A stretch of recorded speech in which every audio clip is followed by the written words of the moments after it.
Hey, it's Benji Cole, son of Al Cole from CBS Radio and host of the syndicated talk show, People of Distinction.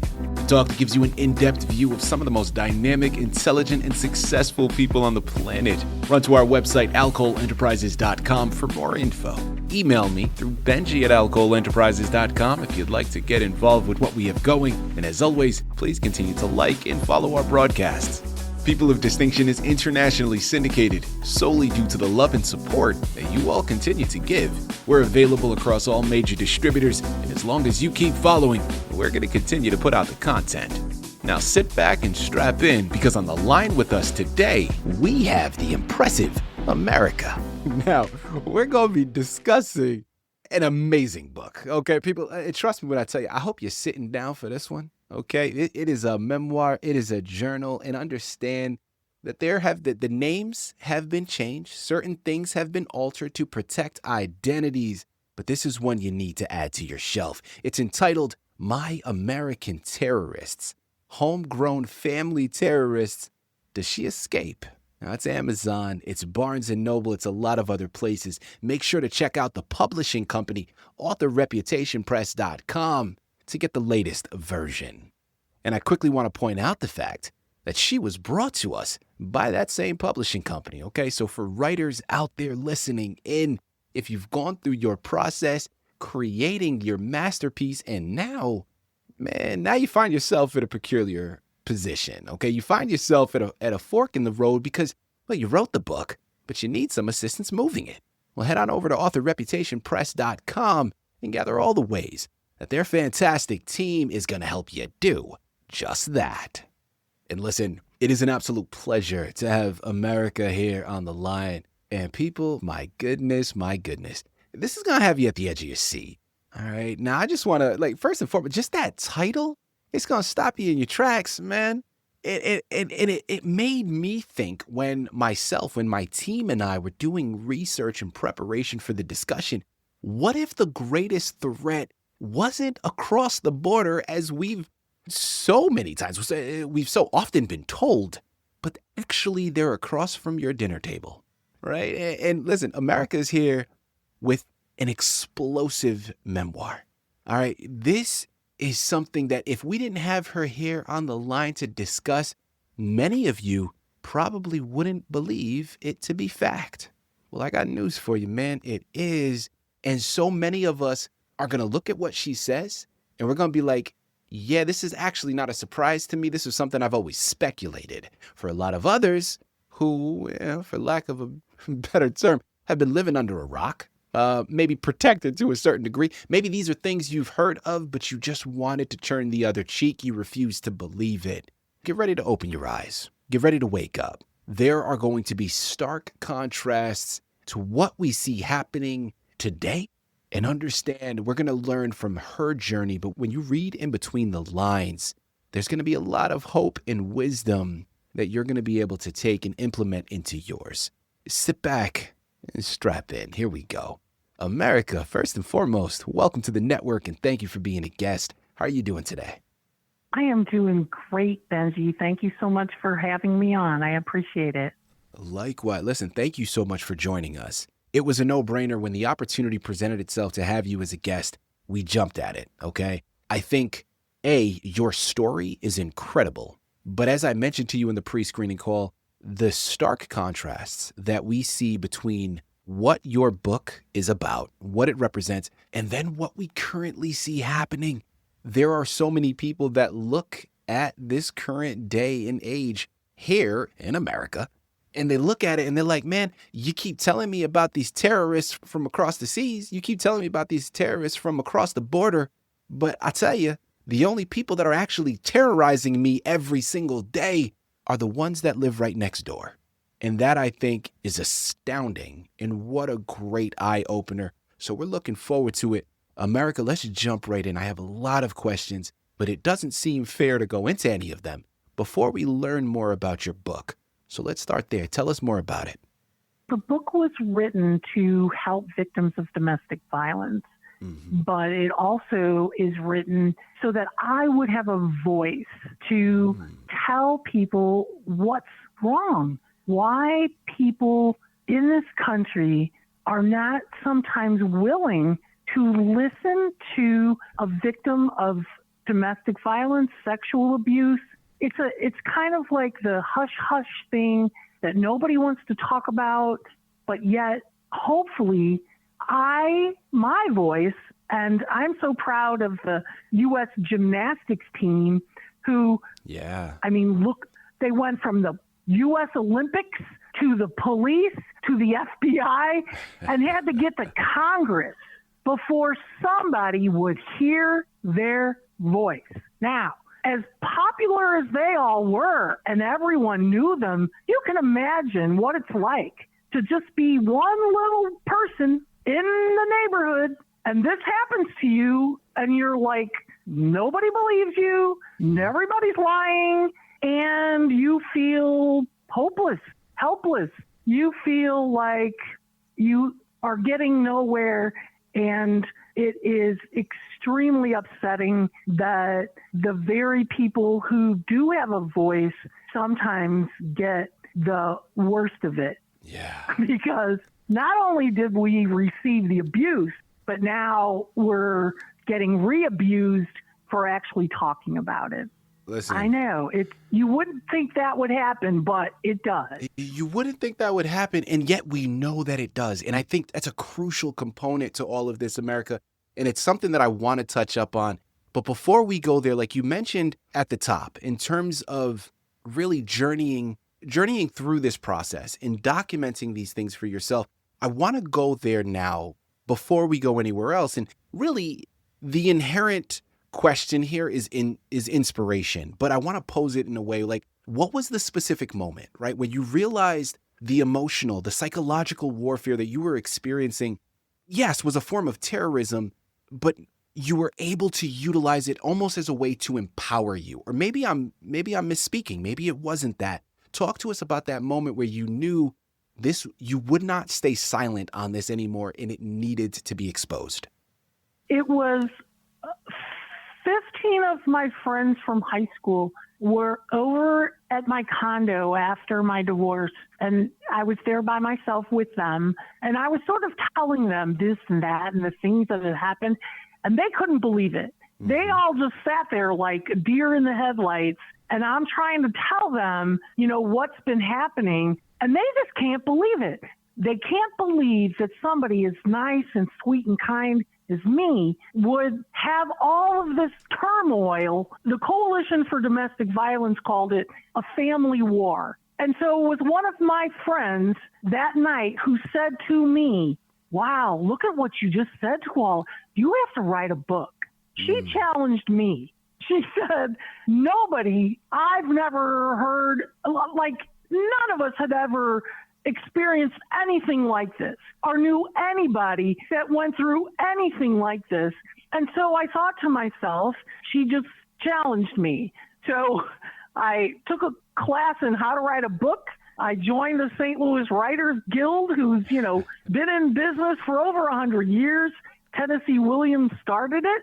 And so it was all of those people who lifted me up, who inspired me, as well as a counselor at Crime Victims Advocate Services, who said to me, you're the only victim who comes in here and talks. Do you realize that?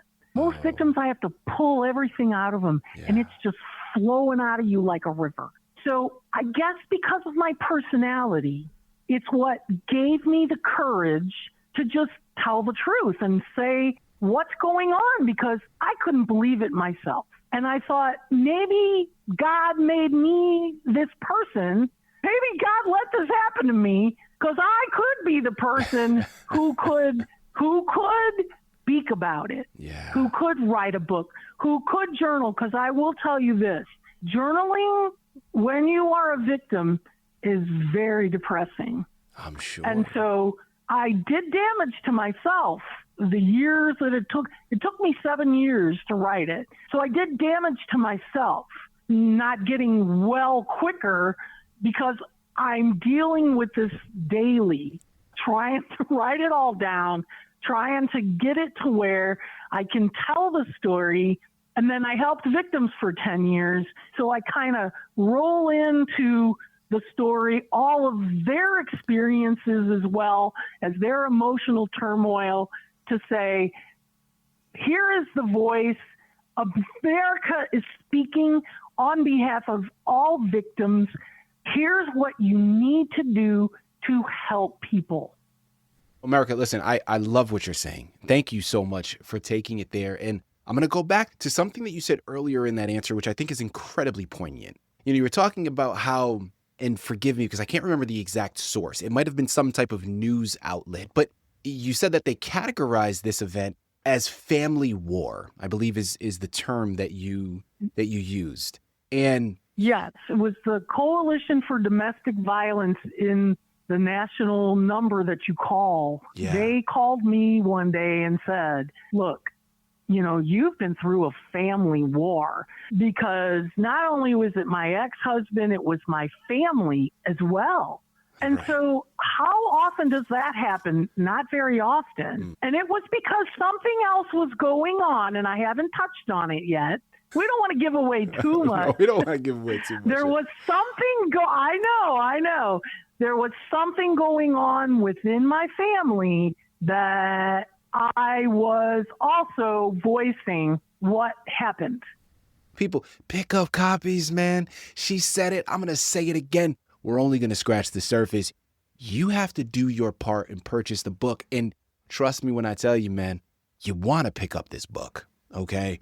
Remember Amazon, Barnes & Noble, and authorreputationpress.com. When you start reading it, you're not going to be able to put it down because there's so much here. And where I wanted to connect to, and listen, I'm not a writer. I was never gifted with that ability. But in my background, as a filmmaker, as an actor, I've always been a huge fan of Shakespeare.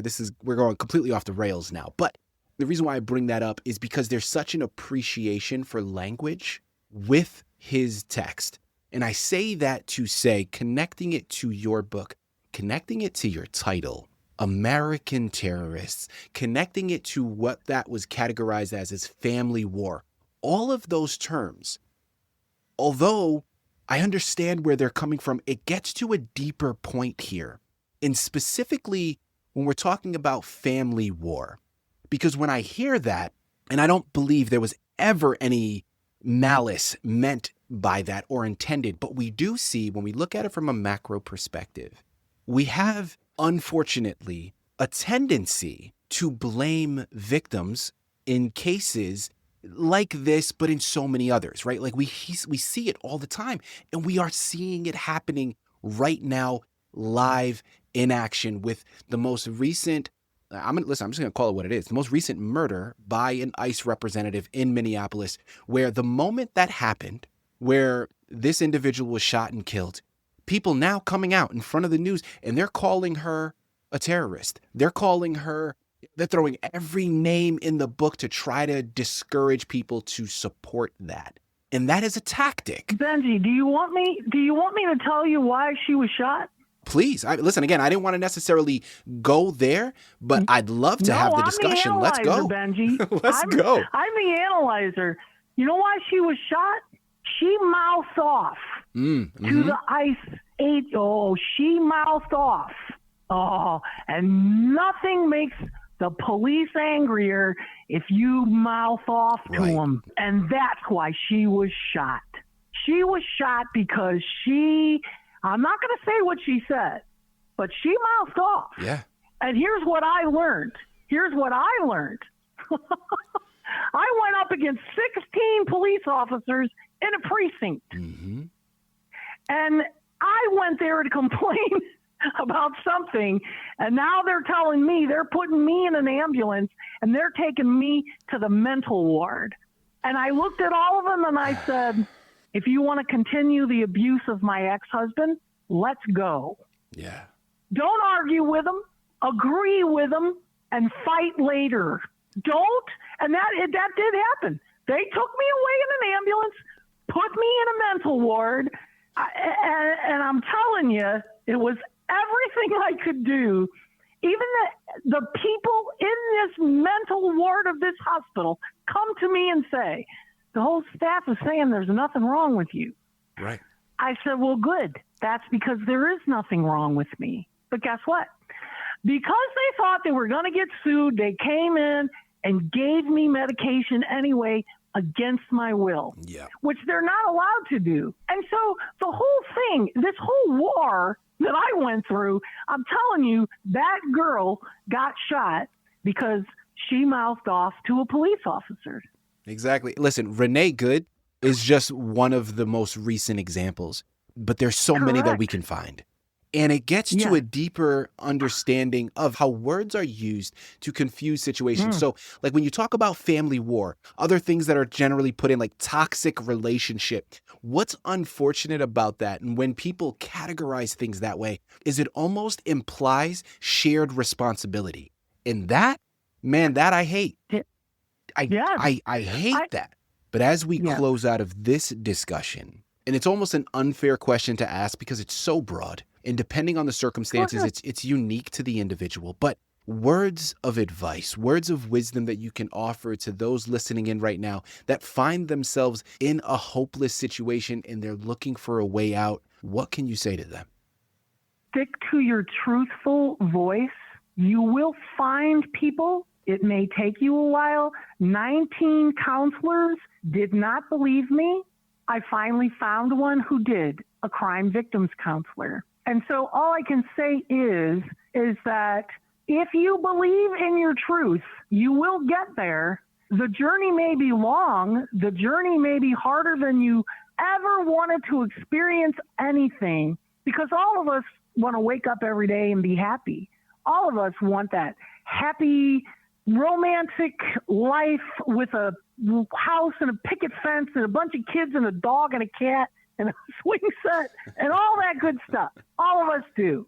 And guess what? I had it for a while. And then it turned into the dark demon devil from hell. And so you say, how can it go from this to that? Well, it can. It can. And don't think you're alone, because you're not. There's plenty of people, they just don't talk about it. And so I'm trying very hard to let people release what it is that they have, share it, so that other people will know, hey, I'm not the only one. And looking back, I should have done it sooner, but it's hard when you have kids. It's really hard. Yeah. And they're the big breadwinner sometimes. And so you hang on, but you shouldn't. But it's hard. But the word is, the secret, magic, amazing word is go. America, listen, thank you so much for, listen, I mean, there's so many things, man. Thank you for writing the book. Thank you for being so open, so transparent, so vulnerable with the story. And more importantly than anything else, at least for me, thank you for being able to present this with a smile. Now, it doesn't mean that you're past this and you can look back and laugh. Like, no, of course not. But I do think that perception is key. And I think that a big part of all of this, a big part of overcoming is reclaiming peace. And yes. And I think that's an ultimate rebellion for so much. And I think that there are a lot of people that are listening in right now that are going to find their strength through your journey. So people, remember, Amazon, Barnes & Noble, authorreputationpress.com. Pick up copies of My American Terrorists today. It is something that I promise you, you're not going to be able to put down, but it's also going to challenge you. It's going to help shift your perspective. And really, man, it's going to give you a permission slip to a certain degree, right? It's going to allow you to audit your own peace, to question hidden dynamics, and to pursue a happiness that isn't negotiated by someone else's contempt. You have it within you. And I know a lot of times we feel powerless in certain situations. Allow this to give you that power back. You know where you got to start, and the work needs to get done. So let's end it there for the future discussion to pick up from. In America, I just want to say onto you once again, thank you for being a guest on People of Distinction. Thank you, Benji. I really appreciate the fact that you care and that you promote that caring and love and peace for people. It's very important. So thank you very much.